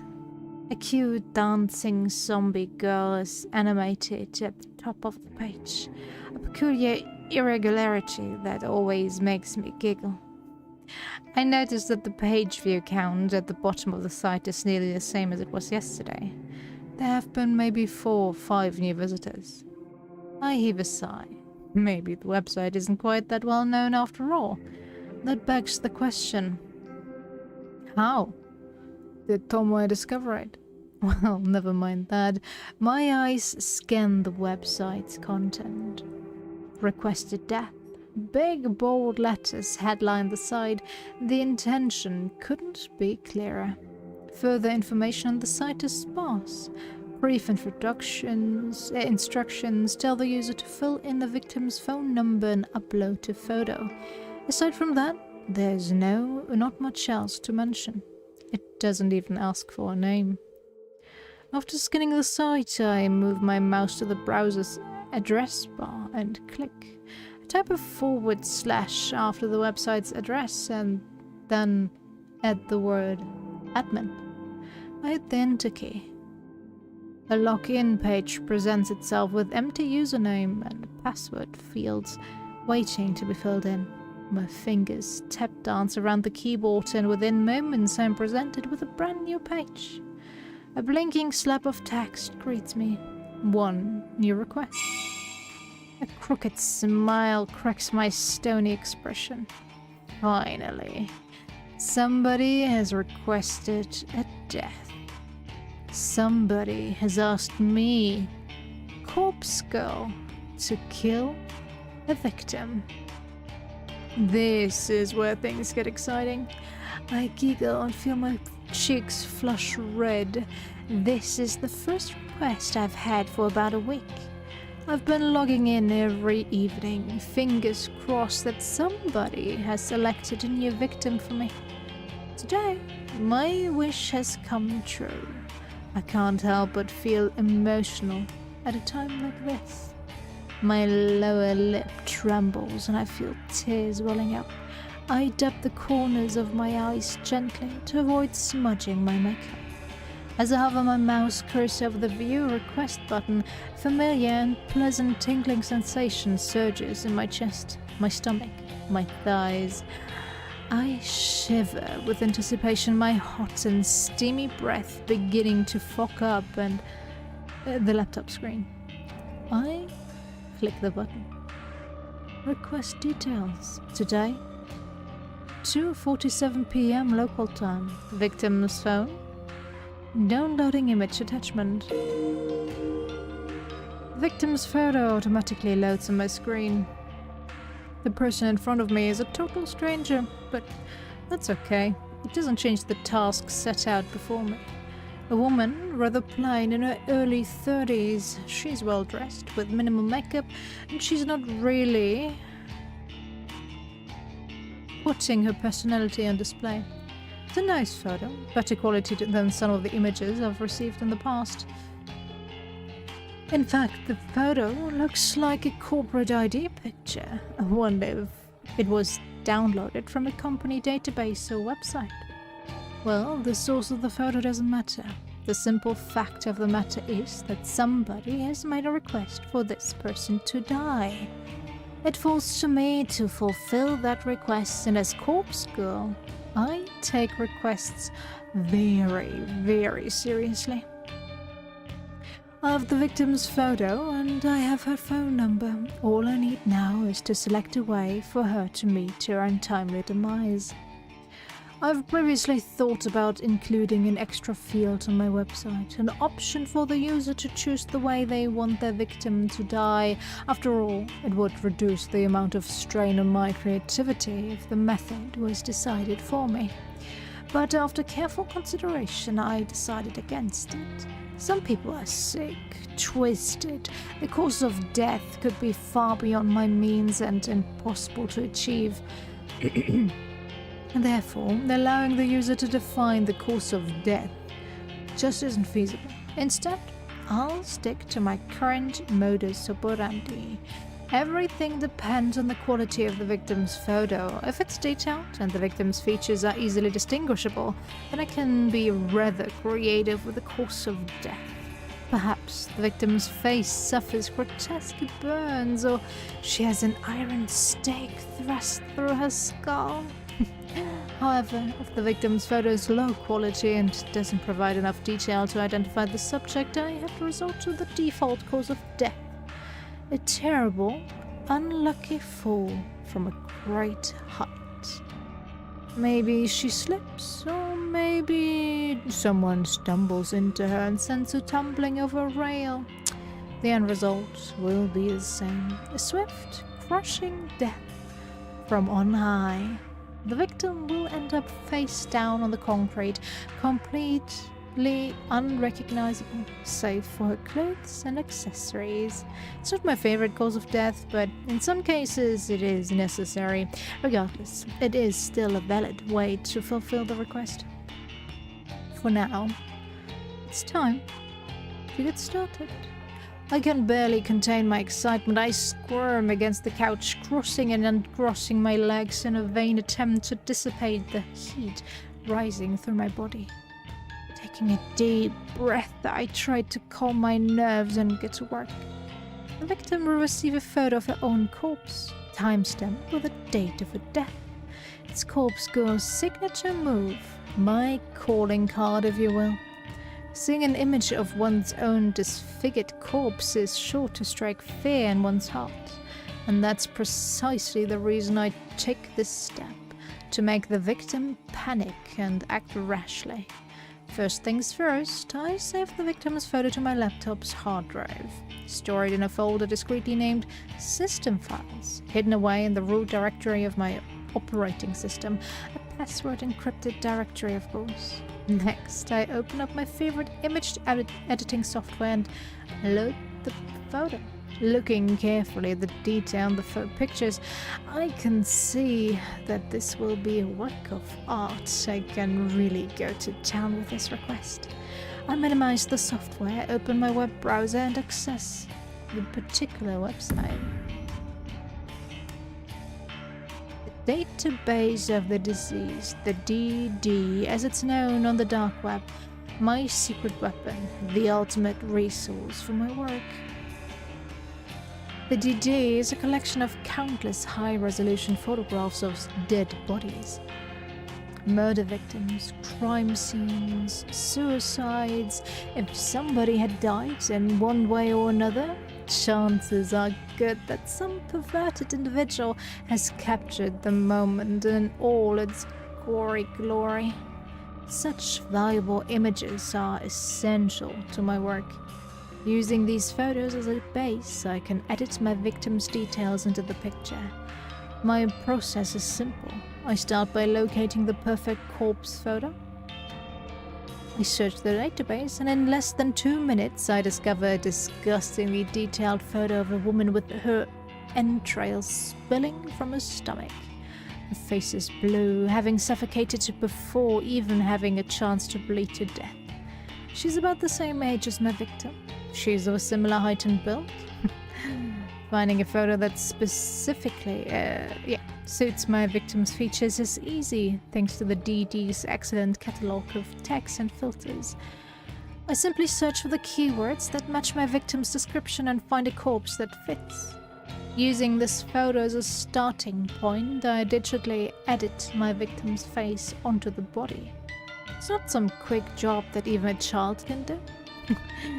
It's a painstakingly crafted work of art that would fool even the keenest eye. An hour passes, then 2, then 3. Before I know it, midnight has come and gone, but the work is nearing completion. All that remains is to add the final touches. I like to add specific, distinguishable details to the image. A personal item or accessory, clothes, makeup, you name it. I can edit it in. With personal details added, I adjust the lighting and color palette just slightly, enough to make the photo truly unique. If the victim decides to reverse image search the photo and discovers that it's a forgery, all my work would be for naught. And with that, the masterpiece is complete. A grisly, gruesome, gratuitously gory gift for the soon-to-be departed. The victim will receive this photo of a corpse that is, for all intents and purposes, a perfect replica of her own physical form. She will open the image on her phone, and the life she once knew will crumble to pieces. My lips curl into a satisfied smirk. During my hours of work, my breathing eventually steadied, my excited nerves settled into a zen-like calm. But seeing the finished art piece now, I begin to feel my heart pounding once more. The macabre vision before me is accelerating. Adrenaline and dopamine surge throughout my body, giving me a sudden head rush of bliss. To say that I'm attracted to the sight of blood and guts would be misleading. No, I'm not into that at all. The excitement stems from the thought of taking control of somebody else's life, dictating their future, controlling their fate. For with the creation of this image, I have taken the victim's life into my own hands, like a puppet master pulling the strings of a marionette. By forging this convincing creation, I will compel the victim to take her own life. Well, okay, we saw it work out before, but why? How would that compel anyone to do anything? Especially taking their own life in the same way. That's right. My own hands need not become stained. The hands of Corpse Girl have never been dirtied with the blood of a victim. This is the true nature of my work. Carefully crafting corpse photos in such a way to convince the victim that their fate is already sealed. That no matter what they do, they cannot escape the death that awaits them. What? Doesn't that totally depend on the character of the person if they fall for that? Okay. I don't understand. And the data stamped on the photo is the icing on the cake, the ultimate driving force behind the victim choosing to end their own life. A date so near the future, a time that has not yet occurred, a fiber of uncertainty carefully interwoven into the image that causes the victim to pause and consider the possibilities. Is this photo from the future? Is this truly my fate? How can I outrun a future that has been pre-decided? These are the thoughts that run through a victim's mind. Despair and dread flood the senses. Overwhelming anxiety gives way to calm acceptance. This is my dead body. This is how I die. Why should I fight it? And when the victim's last vestige of resistance gently breaks like a silk spiderweb being torn by a cool breeze, they finally give in. They invite their end. This is the way it will go down for this woman, this complete and total stranger. I'm confident, certain, convinced.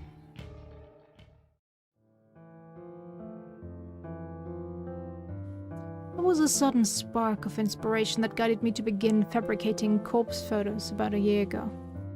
I can never quite recall exactly what it was that spawned the idea. Sometimes I get close to remembering, but the recollection dances at the edge of my mind and slips back into the darkness. Regardless, I ventured down a dark and dangerous path. I built Corpse Girl's website and invited strangers to request the deaths of people they knew. It was a sales tactic, simply a way to encourage users to submit images. I had no intention or meaning of ending lives. Little did I know of the true power I wielded. I only intended to create corpse photos and send them to people for fun. I wanted to startle and scare some unsuspecting fools. It would be a lie to claim that I didn't get off on it. The thought of people shrieking in fear at the sight of their own corpse was more than delicious. It sated my budding lust. It filled a dark hole in the depths of my soul and gave me a purpose. Never in a million years did I dream that one of my corpse photos would result in the death of another human being. I'll never forget her name, Duri Hatano. 20-something, slim, gorgeous, eyes that took my breath away the moment I gazed upon her portrait. She was the first person to make me feel bad about crafting hoax photos, the only person to make me feel bad about it. But I did it anyway. Corpse Girl never rejects a request. It's her, my conviction. I forged a beautiful rendition of her death. Thanks to some rather macabre source photos obtained via the database of the deceased, I strung Rory's corpse up in a field like a ghoulish scarecrow.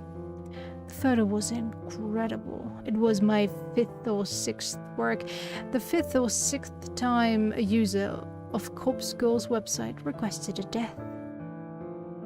Duri Hatano died just hours after receiving the photo. I don't know why.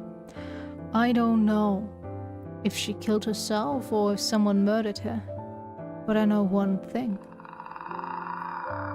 Duri Hatano's body, her real body, was found in a field, hanging like a scarecrow, surrounded by crows. Her eyes had been gouged out of her skull and her stiff fingers clutched her phone tightly. According to the news report, her phone displayed a familiar image, the very image I created of her corpse. When I first learned of Rudy's death, I was overcome with varying emotions.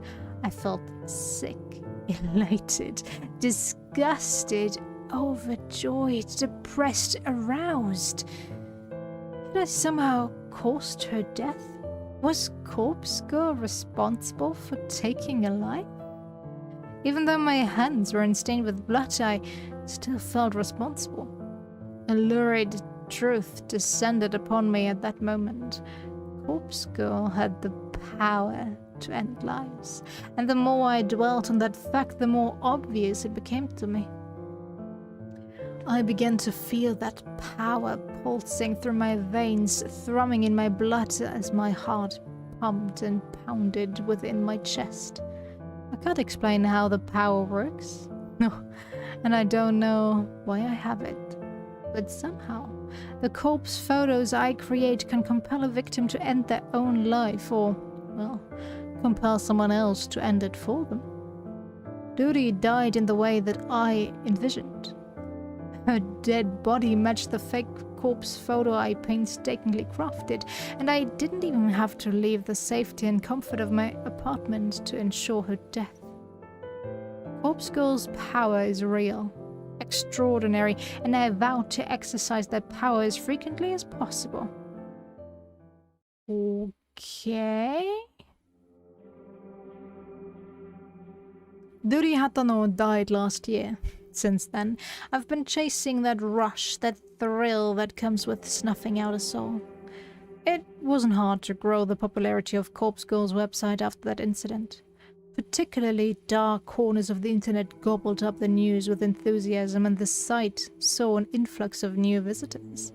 And on a few occasions, I've even overheard people in the real world whispering about the mysterious website that lets you request a death. Hi Erica, how you doing?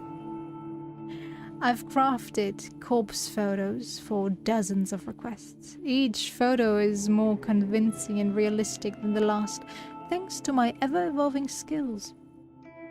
But none of my recent attempts have been successful. Not a single person has dropped dead since Ruri Hatano.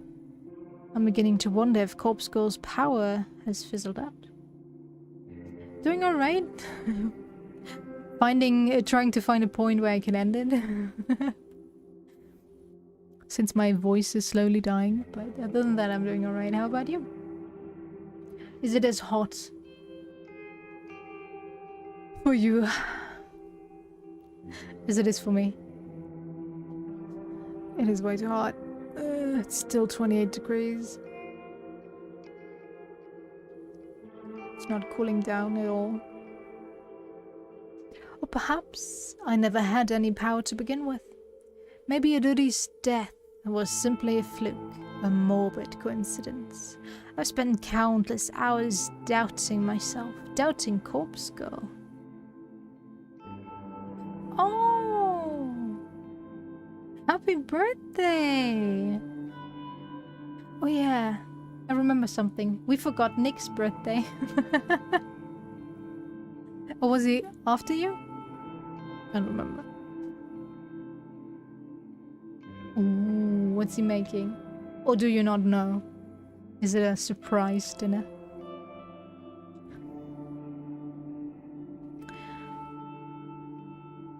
I spent countless hours doubting myself, doubting Corpse Girl. I've tried so hard to replicate that one success. Every time I've received a request, I do the same thing as I did in the Ruri Hatano's case. I edit the photo of the victim, I create a convincing corpse photo, and I timestamp it with the time of death. I send the photo to the victim, and then I leave the rest up to fate. But nothing ever comes of it.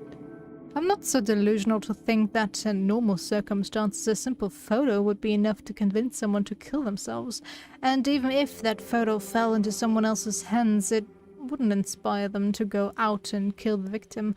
Of course not. However, these are no ordinary circumstances. I once activated a power beyond the ken of mortal men. I caused Ruri Hatano to die by her own hand, or by the hand of another. I need to find a way to manifest my power once more, to prove that I, Corpse Girl, have the power of death and destruction at my fingertips. Once a new victim perishes, I know it will pave the way to more and more deaths. My website will gain popularity and become more than just an urban myth. People will live their lives in fear, forever wondering if Corpse Girl is lurking behind the next text message they receive. Nigerian stew sounds interesting. Enjoy it when it's done. Yes, I can see the future I crave so clearly in my mind. I'm close to achieving my goal. I know I am. And when my dream comes true, I can finally... Finally what? May 26th, Tuesday morning. The incessant chirping of birds gently kindles the embers of my consciousness. My heavy eyelids open to find my body contorted before me, legs splayed across the couch in the most uncomfortable position I can imagine. I groan and twist my torso, letting my spine pop and crack until the aches in my body drift away. I need to stop falling asleep on the couch. I'm still young, but I can't handle a night away from my comfortable bed. My eyes fall upon my open laptop, lying on its side on the floor. The screen is black, the battery drained. Briefly panic, hoping against hope that I saved my work before falling asleep. I stumble to my feet and pick up the laptop, then charge towards the power outlet. Plug in and boot up, revitalizing the mechanical beast and feeling a wave of relief as the whirring of the internal fans signify the breath of life. And the screen flickers and bathes my eyes in harsh light. My eyes squint against my will, and I make out the image before me. The mutilated corpse of my latest victim. Perfection in picture form. The timestamp in the lower corner reads May 27th, 11:07 a.m. Tomorrow's date.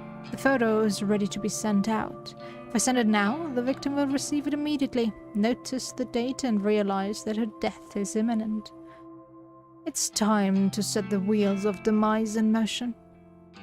Leaving my laptop at the outlet, I quickly dart into the kitchen. Well, to call it a kitchen is misleading. It's simply a tilted area connected to my living space with a small refrigerator, microwave oven, and a single hot plate. A small stack of drawers is nestled next to the fridge, and I pull open the second drawer from the top. Plunging my hand inside is always an odd sensation. My fingers get buried underneath a dozen cheap plastic flip phones. I grasp one of the phones between my fingers and forefinger, my thumb and forefinger, and remove it from the drawer. It's a scratched up pink model from 2010 or so, a relic from a time not all that long ago, but that may as well be forgotten.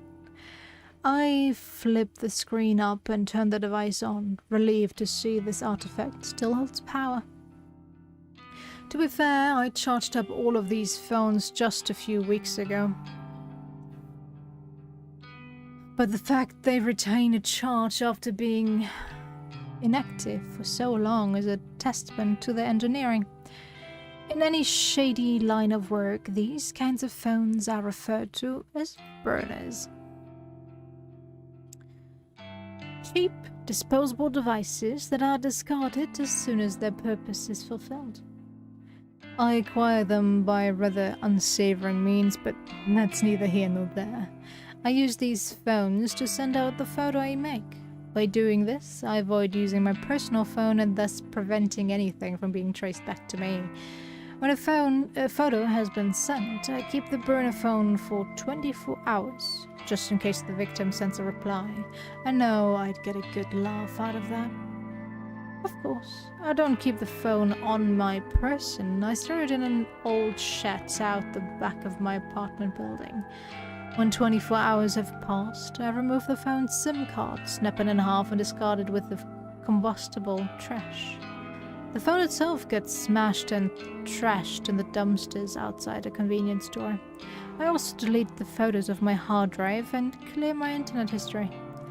Obviously, I don't even use my own internet connection at home. I leech off my gullible neighbor's Wi-Fi. He's under the impression I can afford my own internet connection. Whether or not I convinced him of such is irrelevant.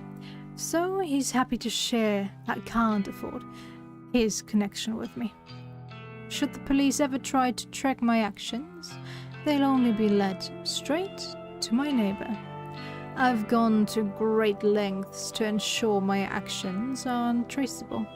This has all been in anticipation of my inevitable success. Looking down at the pink phone in my hand, I clear my mind and focus on the task before me. The photo is transferred easily from my laptop to the burner phone. Once complete, I open the text message app and enter the victim's phone number. I leave the message field blank, but I attach the photo, of course. The victim will receive an empty text message from an unknown number with only an image attached. The message is just about ready to send, but there's one more flourish I'd like to add. I open a particular app I previously downloaded to every burner phone. It's simply called Number Mask, and it's one of the most ingenious apps I've ever used. The app asks for the number I want to use. I punch in my memorized trademark 66633 66622 666 44 666. Now, when I send a text message, the receiver will see these numbers appear on the caller ID. Not only does it mask the burner's real phone number, but it's an extra calling card to help boost my infamy. I smirk, my thumb hovering over the send message button. This is it. This is going to be my long-awaited victory. The second victim to end up dead. I just know it. This is the stepping stone to my success, the second of many bodies that will pave the way to my glory. I sent the message. Okay. Because my voice is almost dead. Save. Return. And good title. Yes. Oh. It changed. Okay, there are multiple endings I see, so we will get choices eventually, I wonder.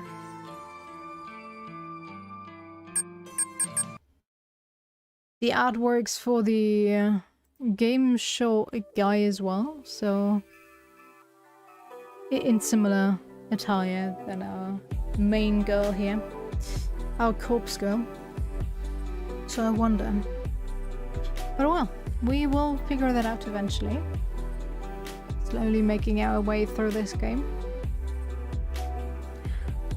But if there are multiple endings, I'm probably not going to go for all of them, depending on how long they take. Even though the max amount of playtime I've seen was 15 hours, but you know, you never know. Let's see. Well. Anyways, as always, thanks for sticking around. I hope you enjoyed it, and I'll see you next time. Take care. Bye bye.